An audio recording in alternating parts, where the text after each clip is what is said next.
Hey guys, welcome back to Sarcastic Remarks alongside my Padre, the patriarch himself, and James. My name is Ryan.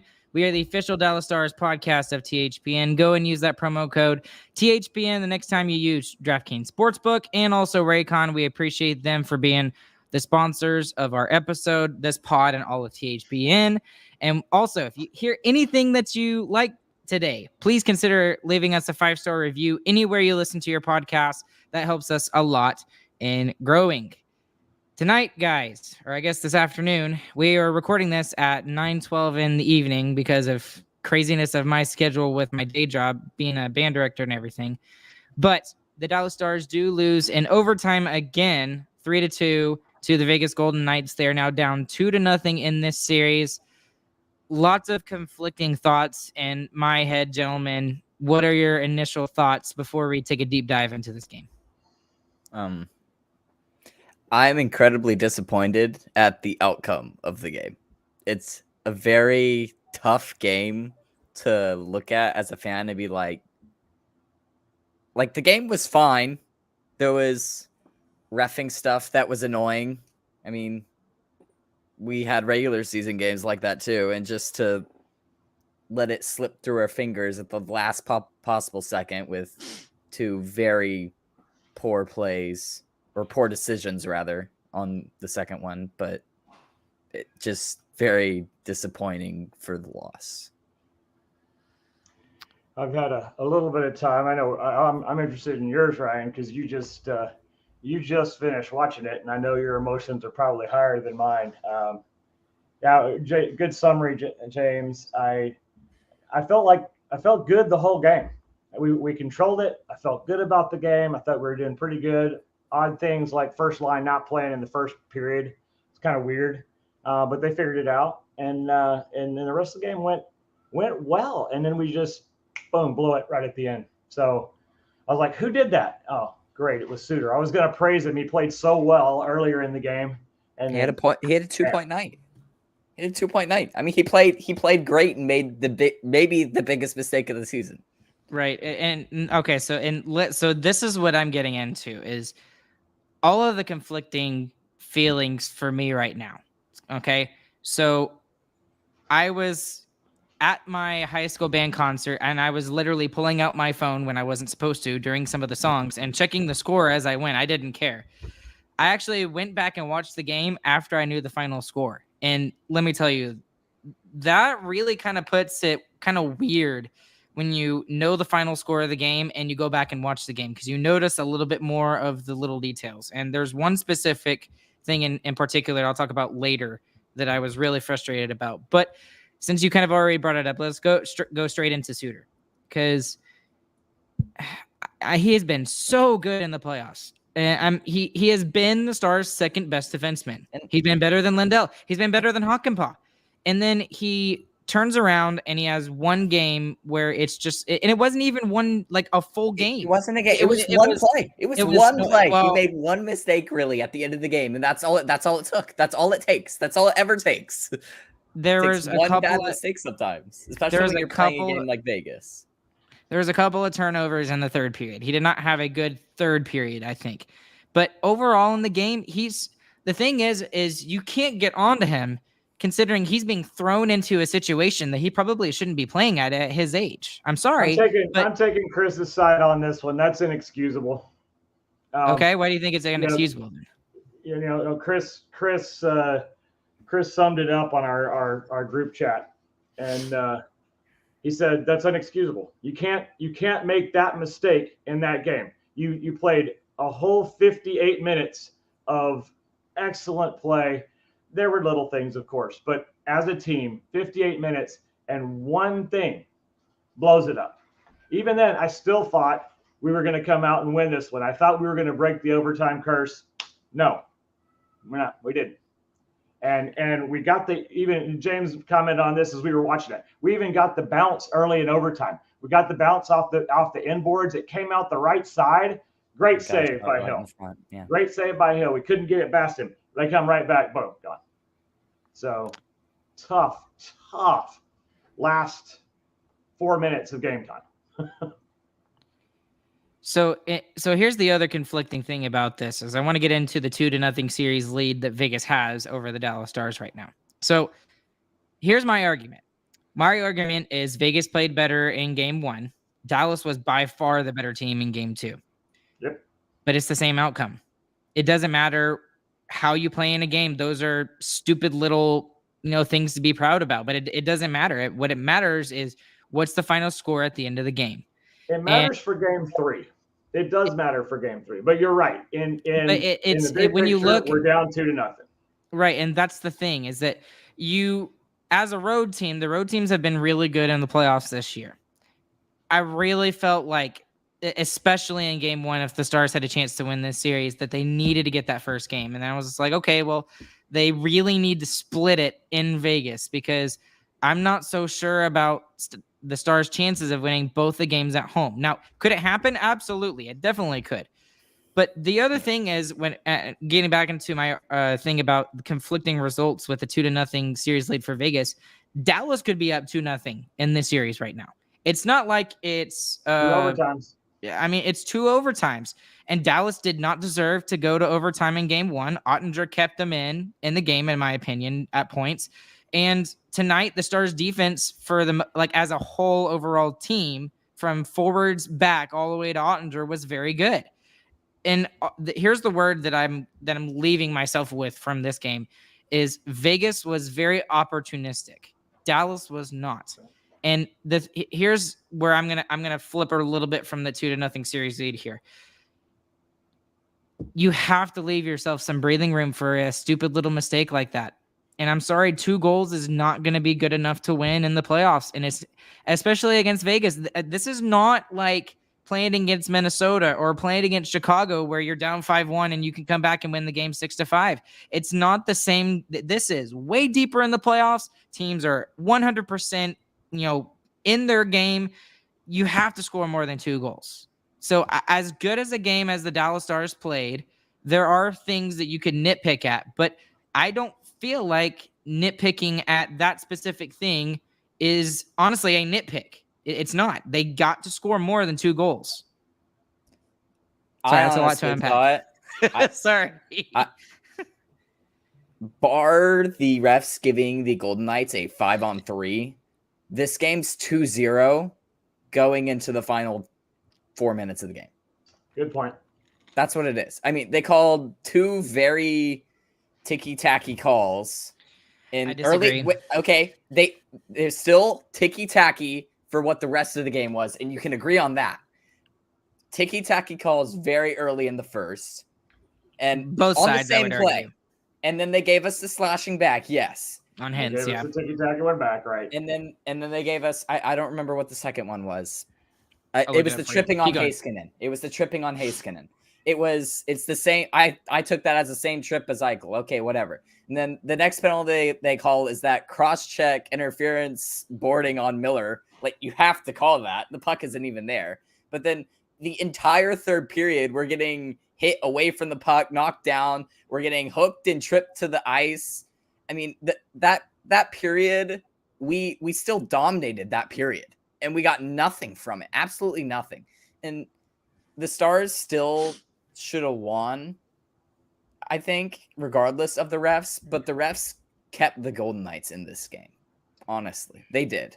They gave them the 5-on-3, which was their only goal until the last 2 minutes of the game. Last 2 minutes. I'm sorry. You still can't make that mistake. You still can't. And that's still your fault. That's still totally on you because you made the second mistake too. You made dumb change in overtime. Still totally your fault. But that's why the game was so disappointing to me. Because the third period we played so good, and the Golden Knights are having to take these penalties on us to keep us from scoring again, and we're not getting the calls. And then you make a mistake in the last second, boom, game gone. That's why it's disappointing to me. Okay, so all right, I like the way you explained it there at the end. It almost sounded like you were blaming the rest, but you were just more frustrated with the way that it was called. But I mean, when you look at the calls, James, both of the calls when we went down 5-on-3 were, I mean, I thought they were obvious. They might have been ticky-tacky, but I thought they were obvious. The first one never gets called. DeBoer said it. The desk said it. the announcers even called out calls in the third that weren't getting called against the Golden Knights. I mean, that when you have the neutral parties calling out only one team over and over and over again, dude, come on. I don't know. Here's my thing, and I feel like you're right. I feel like you're right. I kind of wish that they hadn't gotten a full 5-on-3 for 2 minutes.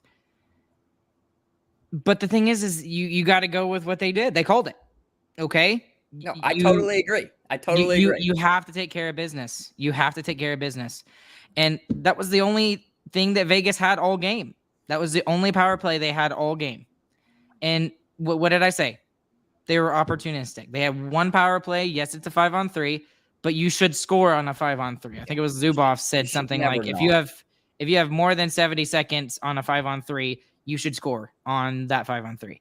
So yes, the refs were maybe made it a call that wasn't in the Stars' favor, but you still can't look at that and say that the Stars shouldn't have taken those penalties. I honestly thought they were easy calls to make. They might have been ticky tacky, dude. But at the end of the day, here's my thing. Here's my thing. Okay, as a band director, all right, if I go up and I'm mostly a woodwind player, so I teach a certain set of instruments, and then there's another teacher that teaches another certain instruments. All right, so if I say, okay, well, the trumpets really sucked it up at my UIL contest, and they weren't very good.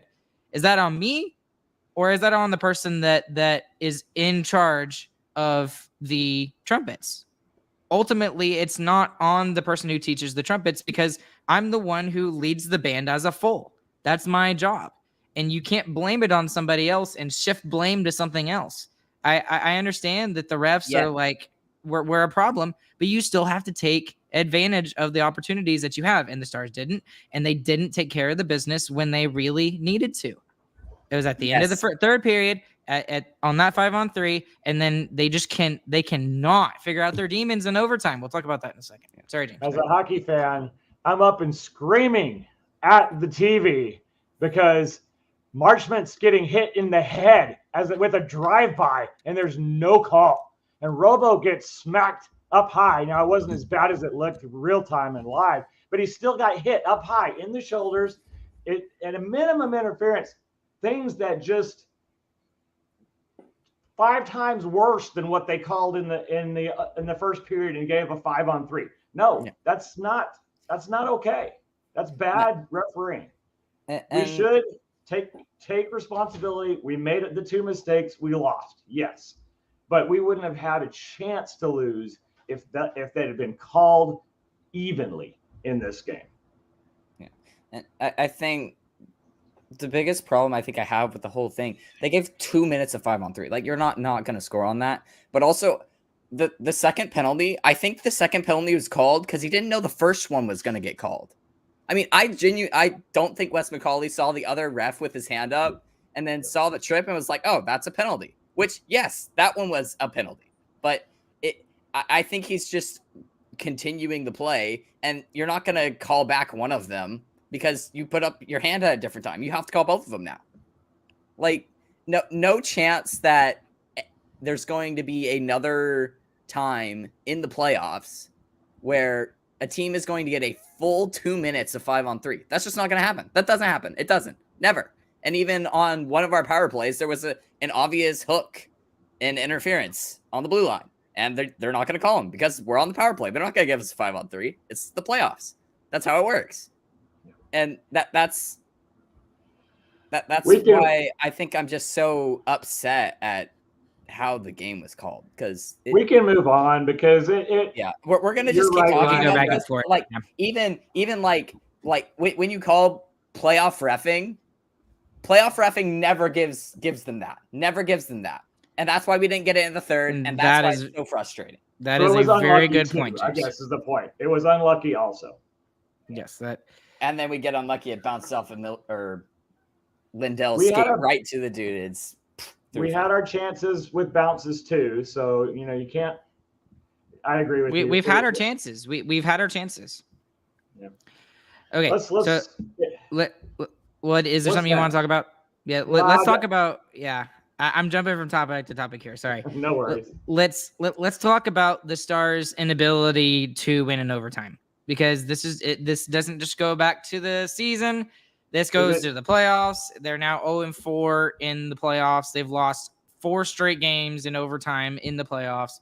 Is it officially an overtime curse yet? Yes. No, it was an overtime curse at the end of the regular season, but we were kind of hoping that, with 3-on-3 being done with and shootout being done with, that this was going to be a thing of the past.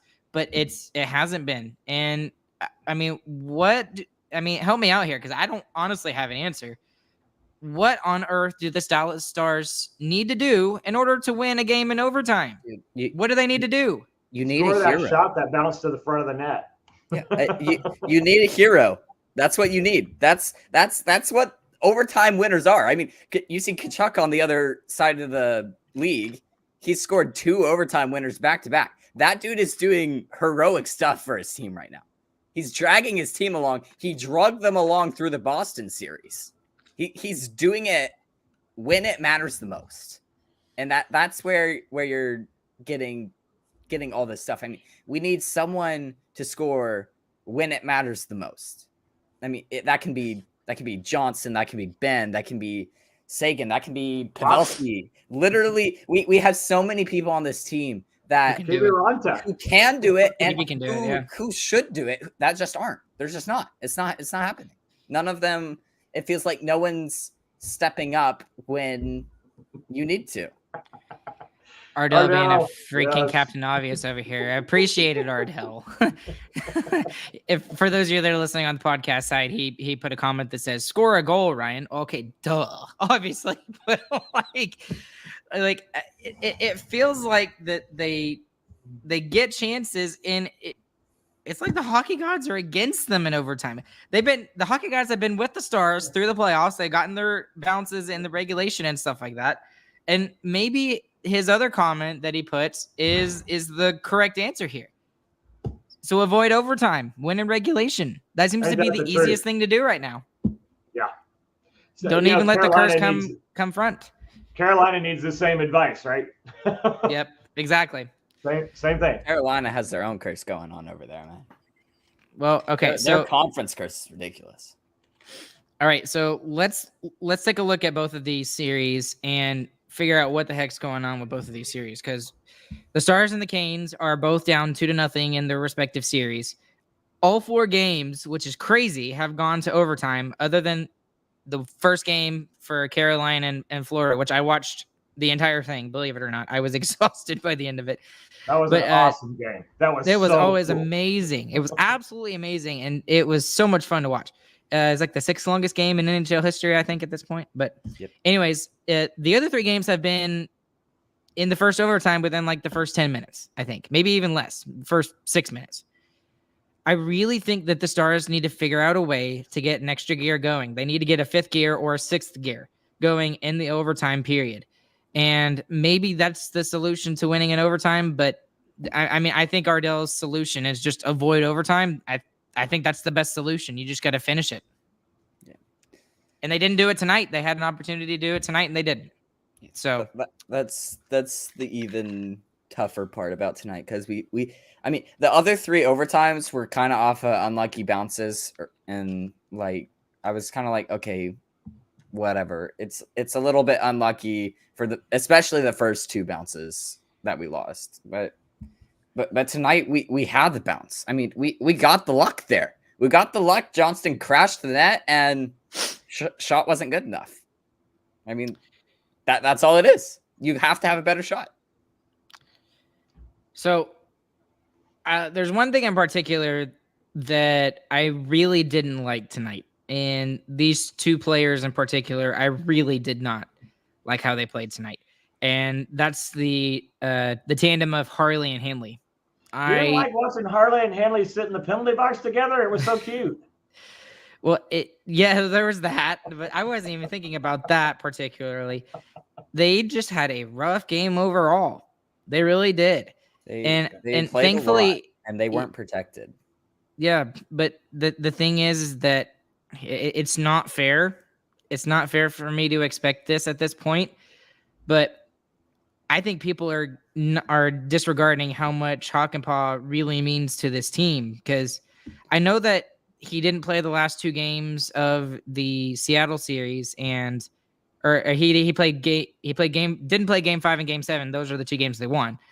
But I really think that they just, a lot of fans especially, disregard how much he does for this team, because the reason why Miro is averaging like 28 and a half minutes a night is, 1, because he's freaking amazing, but 2, it's because Hakanpää has been out, and DeBoer is looking at the bench like, well, what am I supposed to do? Suter is 38 years old. He's already playing 24 minutes tonight. I think he ended with 24 and a half tonight.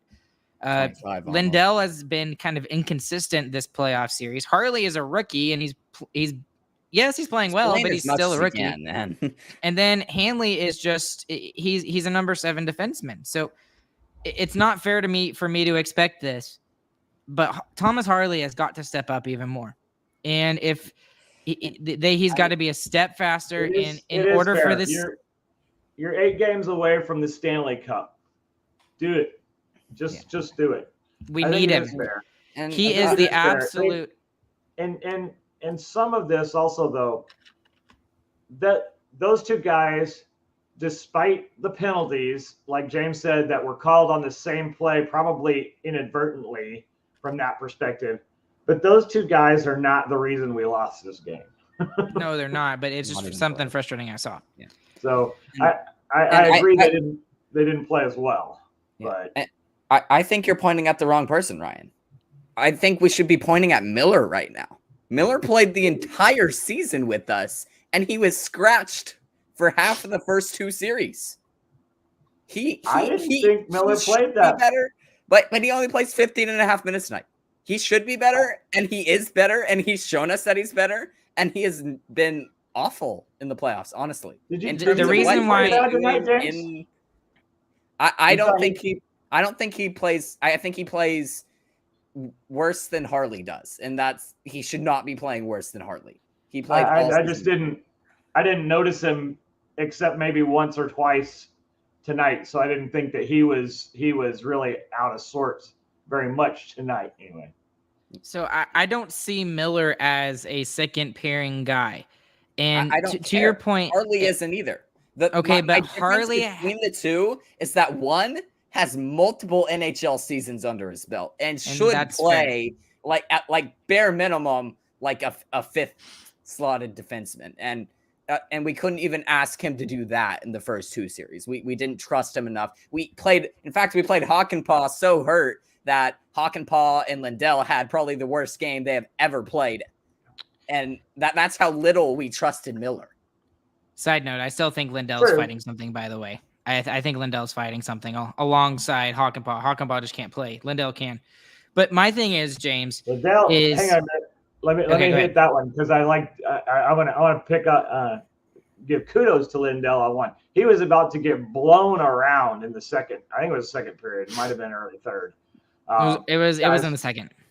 Guys swinging around him. He took the body and shoved the guy off the puck to the ground. It was beautiful. I was like, yes, that's the defense that we need. If you're going to get skated around, put them on their butts. It was beautiful. I loved it. I was like, that's what I expect out of Lindell. So he did good with that one. Here's my thing, James, is Miller in his career, he's mostly been a third pairing guy, and he's sometimes jumped into the second pairing. He's never been a top pairing guy, even though he's played with Miro at points this season. I just don't feel like he is a better option than Harley is to jump up into the top 4.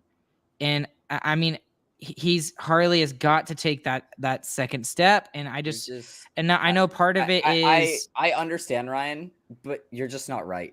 This dude's played this dude's played 466 games in the NHL. It doesn't matter if you're a 6th pairing or a 3rd pairing defenseman. For all 466 of those, you have to be able to play hockey, man. You have to, and he can't. He just can't.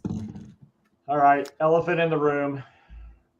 Let's smack Suter around a little bit, and hopefully he'll play better like he played earlier in the playoffs here than this game. I thought he played I'm not fine gonna in this game. That's why I'm so that's why it's Conflicted. again so disappointing because he had a great game. He had a 2-point game. He played so well, and then does that in the last 2 minutes of regulation. I had made comments really myself, James. I thought he played spectacularly early in this game. Yeah, I was continuing his playoff play. I told you he had 2 secondary assists, and you were surprised. Yeah, you said the 2 secondary assists. I went, oh my goodness, he really is playing good. Oh, wait a minute. Well, and here's the other thing is I'm not going to name names, okay? But there are certain people on social media that are saying that he needs to be sat, that Suter needs to be That's benched. a joke. And I'm like, y'all are lying to yourselves. Right. Like, are you freaking kidding me? Like, Hope there is no way in a million years. Now, in the regular season, I might have said something to that certain extent, but even then, I was still on the line about it. In the playoffs, the way that he has played, he absolutely 100% deserves to be in the lineup. It just sucks that he made one mistake or 2 mistakes, and that's what cost us the game. Right at the wrong time. Now, at the wrong time. Now, that's fair to – he should be criticized for that play. He absolutely should be criticized. But tie him to you the cannot flogging post. Tie him to the flogging post. Let's give him a whipping, and then let's let him play and win something. Let's go. We want to win a Stanley Cup for him. And it's the same thing with Robertson. Robertson, he had a rough couple of series, the first 2 series, in the goal scoring department. Overall, he still played very well. But now in the last 2 games, he scored a goal. Okay, he's starting to get it going. And you can't sit there and be patient for Robertson and say, okay, Robertson, let's go, and then whip Suter and say, oh, he needs to be benched. Oh yeah, he's playing the second amount of time on ice among all defensemen. It's fun. Sorry. We can do that. Yes, we can. No, I'm not going to do that. I'm going to stand up for Ryan Suter right now. And you know what? If anybody wants to flog me for it, go right ahead, because I will stand up for him absolutely the way that he's played in the playoffs. He's played so well. He stepped his game up, and he just made the worst mistake of his career right there, probably in the timing perspective. And that might be the lights getting to him. I mean, I know he's 38. That's really old, and that's kind of late for the lights to be able to get to you. But he's probably looking at this and saying, "This is probably it. This is it. This is the only time I've even. That's why this is the only time I've even been here. I haven't even been here before in the conference final. That's true. So go ahead. Can I go back to Robertson real quick? Because in the first period, the first line looked like crap. They couldn't make a pass. They couldn't catch a pass. They couldn't do diddly squat, and it was really, really frustrating. I was very annoyed to the point where when James and I were talking about it, he's like, DeVore should just change up the first line. Yeah. I was like, I don't know, but it feels like it. But near the end of the first period, you could see Robertson get agitated. They just finished a shift. His 2 line mates had gone off. He was still on the ice. Second line coming on. He picked up the puck and he just goes end to end with it all the way to the end. Takes a shot. Really good play overall. I'm like, hey, that's what I want to see Robo do more of. And his line mates weren't even on the ice at that point. And so I think that really he stepped it up a level, starting right there, and played really well throughout the game. And when he got the goal, I was like, yeah, that feels good. And then even later in the game, I noticed he got the puck and he's throwing it at the net. Like, that's what he used to do all the time. So it feels to me like Robertson is getting back on his horse, and we're going to need that. Yeah, I mean the goal he had was really nice. He fights to the middle of the ice, makes everyone collapse on him, dumps it to the top instantly. He's like, "Oh, I can get this out." Dumps it to the top. We slap it on net. It falls right to him, which great. We got a lucky rebound off a hill. Another good bounce. That's what we're trying to do. That's what we tried to do in the first game too. Got a rebound right to him, but the shot, dude. He painted the edge. I mean, it was a picture perfect shot. Beautiful. All right, so we've talked a lot about this game, and we've talked a lot about certain players in this game and stuff like that. I don't think we need to talk about Otter a lot because I thought he was very solid today. I thought he had a good game. What did y'all think? Yeah, I mean that's pretty much it. He was there, and he just, I mean, you can't really blame him for any of the goals that went in. We played well in front of him. We protected him. He didn't have to make a lot of huge saves. When he did have a big save to make, he made it. Yep. And I'll kind of disagree a little bit that we played well in front of him. I mean, we gave up a lot of slot chances tonight. There was like between 8 and 10 shots in the slot, which like if you look at the difference between this game and like what we were doing to Seattle and the games that we won, big difference. I mean, we weren't giving the Golden Knights very much, but when they did get a chance, it was always in the slot. So he made some very good saves in the slot. What we were doing really well was taking away the rebound anytime he gave up one, and most of the time he wasn't. All right, so let's finish with this last question that I'm thinking about, and then we'll do biggest winner, biggest loser, and we'll wrap it up tonight. Should we, as Dallas fans, be really concerned? Should we start panicking about the Stars' chances to win this series? Yes, you are down to 0. Okay, so here's okay, James, go ahead. Yes, because you are down to 0, and that's very not good. No, because we haven't seen the Stars at home ice in this series yet. That really, it hasn't been a factor yet. It's the conference finals. It definitely can change. I mean, the energy in the building's different once you're talking about, okay, there's 8 teams left. Okay, now there's 4. You have to beat 2 of them, right? Yeah, and now we're not gonna have to have the first line against that Karlstrom line. That's gonna make it a whole lot easier. Well, what I really hope happens is that matchup is just really that bad for us, and we're able to just blow them out in game 3. That would be amazing. I think I don't think it's gonna happen, but that's what I really want to happen.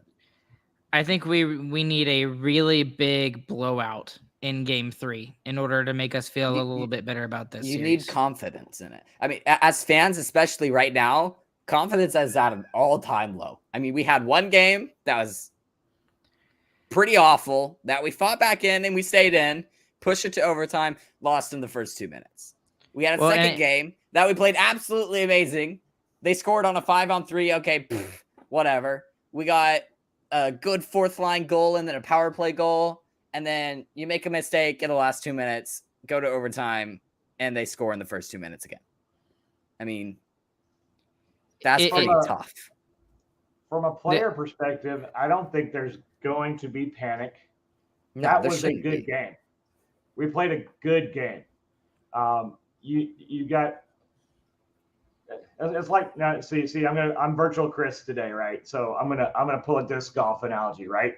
You played a tournament, and out of 18 holes, you triple bogeyed 2 of them. Okay. Well, guess what? You lost. Did you play a good tournament? Yeah, actually, you played a couple really good rounds, but you messed up when you couldn't afford to. So the positive side of this is we came out of the first game and we played a much better game. Everybody in general played a much better game. And so if we could take that idea and push forward with that and then take the home ice advantage, get some crowd behind us, and still play like we did in game 2, we should win game 3. And there's just now there's no margin for error, right? You can't afford the overtime loss anymore. So I'm with Ardell. Let's go. No overtimes. Let's go. We got to win by 2 or 3 goals. Let's push. So I know this is crazy, but I'm not freaking out.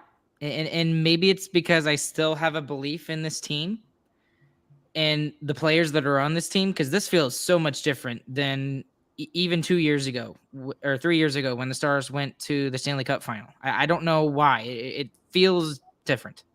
I thought we were going to win that game in overtime. I really thought we were did. too. I thought we had a chance, but I know this is silly, but we're bringing in all other sports into this. So let's bring basketball into this. The way they lost this game reminds me a lot of the Dallas Mavericks in the 2011 final when they were playing the Heat and LeBron James and the big three-headed monster that they had at that time. Dwayne Wade, Chris Bosh, and him. I don't know about Chris Bosh. Maybe it wasn't Chris Bosh. It was somebody else. But they lost the first two games. In game 2, the Mavs probably should have won that game, but they still lost it. What does Dallas do? They literally like flip the script and they win the next 4 games. Now, I'm not saying I don't think it's going to come to that. I don't think the Stars are going to win the next 4. I think this is going to go to 7 games. But this feels very much like that same similar situation. And maybe as just a Dallas fan, that's just what I'm equating it to. I don't know. But to answer my own question, I'm not freaking out. I'm not panicked. I'm not worried. We're going to come out in game 3. We're going to win the game because that was the first time that we have lost back-to-back games in a very long time. And we did not deserve to lose that game tonight. So I think the boys are going to be pissed off. They're going to be even more pissed off, and they're going to come out even stronger. And that's why I fully expect that we will see a 6-1, 7-1, 8-2 blowout game in game 3. I think it's going to happen. I really do. Hope you're right. There's too many people on this team that this means too much to. I mean, you're talking obviously you have Ryan Suter and Joe Pavelski who haven't done it, and they've played over 1,000 games both. But I mean, we also have Jamie Benn, who's been here his entire career, and he's over 1,000 games too.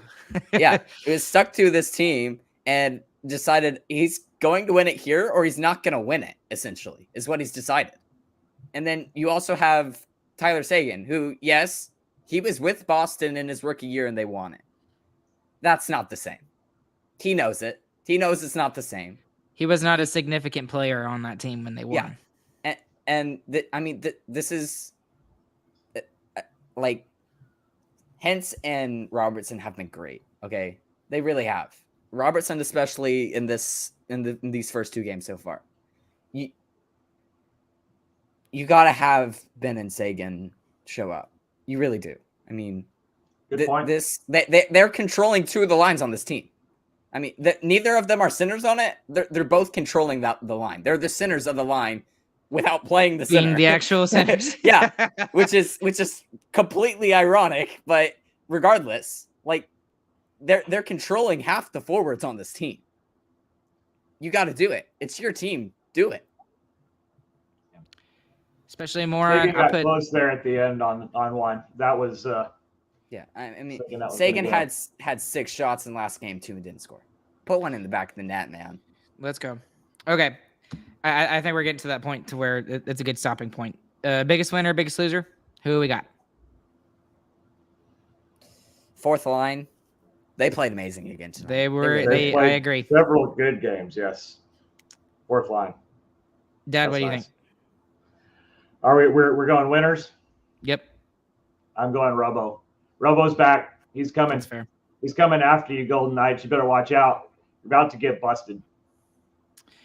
I'm going to give it to Miro because he's a freak of nature and continues to play 28.5 minutes a game, and he deserves everything and more that he doesn't. He got burned. He got burned a couple times today, but he also made so many good plays. It doesn't matter. He could literally like allow 3 goals, and if he turns around and scores 4 or even less, I still can't be mad at him for everything that he's done. It's ridiculous. He did do well. Biggest loser. This will be an interesting one for me, and I'll tell you all in a second. I'm gonna go Wyatt Johnston.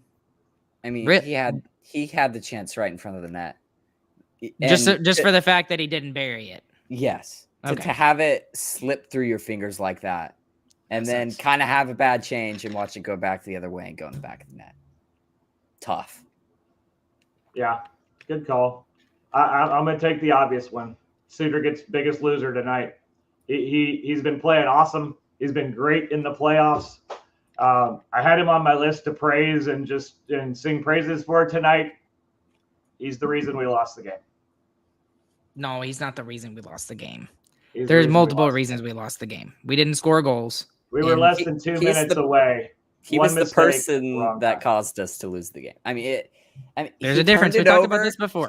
He For turned tonight- it over, and then he didn't cover the man either. I mean, For it's tonight, just such a bad play. biggest loser, Ryan Suter. I expect him to play like he's played the rest of these playoffs next game, and go ahead and have another 2 assist night or something like that, or maybe 3 or 4. Let's go. I expect him to turn it around. He still wants it. He knows he messed up. All right, let's move on. Yeah, go score a goal. Win a game for our team. That'd be nice. I think Not expecting it. Not expecting it, but it would be nice. But he's going to bounce back. I'm not concerned. I think here's an interesting one for me. My biggest loser is just the difference between the Stars decor and the Vegas Golden Knights decor, because I think that is the most despairing difference between these two teams right now. And I mean, that's why, Mira Heiskanen is having to play 28 and a half minutes a night. And when you look at the time on ice for the highest one for Vegas, which I believe is Pietrangelo, he only has 22 and a half. And Yeah, Pietrangelo had is a 25 he did on the tonight. night. He had 25 minutes on the night. Okay, that's So they're surprising. more Okay. balanced, but they're still giving up. They're still giving up chances and mistakes. We're not giving up tons more than them. You're going to call him for biggest loser Yeah. for. And Yes, I think that's And because I that's think that's why- the difference in the series. I really I- do. I think that's why we're not too concerned about coming back home, though. I mean, because we have had the worst matchups with our D pairing, and now hopefully we'll get the favorable ones. Maybe that's the biggest loser. It's not getting the chance to get the favorable matchups. Okay. Home ice advantage. Yeah, home ice advantage. Maybe that's the biggest Yikes. winner. I don't know, but we're just jumping from here topic to topic here. Okay. Anyways, guys, anything else? Good coverage. Fun.